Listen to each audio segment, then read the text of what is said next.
দুটা কথা বলবো। আমাদের সচিবালয়ে মন্ত্রণালয়ে আজও ফেসিবাদের দশররা ওট পেতে আছে। এখনো বুক ফুলিয়ে ওরা নিজেকে আত্মপ্রকাশ করে আমি আওয়ামী লীগের সদস্য, আমি আওয়ামী লীগের সভাপতি, আমি আওয়ামী লীগের আমলে নিয়োগপ্রাপ্ত হয়েছি। এরা এখনো নিজেকে বুক ফুলিয়ে দাবি করে। আমরা যতদিন তাদেরকে উৎখাত করতে পারবো না, ততদিন বাংলাদেশ থেকে আরএসএস ইসরায়েলের জায়নবাদী উচ্ছেদ করতে পারবো না।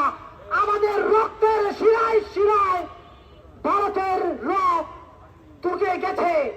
প্রয়োজনে আমাদেরকে ক্যান্সার হলে, ব্লাড ক্যান্সার হলে আমরা যেমনটা করে আমাদের রক্তকে ধুয়ে ফেলি, আমাদের রক্তকে এবারে ধুয়ে ফেলতে হবে ভারতের আরএসএস, ভারতের রকে বাংলাদেশের মাটিকে উচ্ছেদ করার জন্য। সকলকে ধন্যবাদ।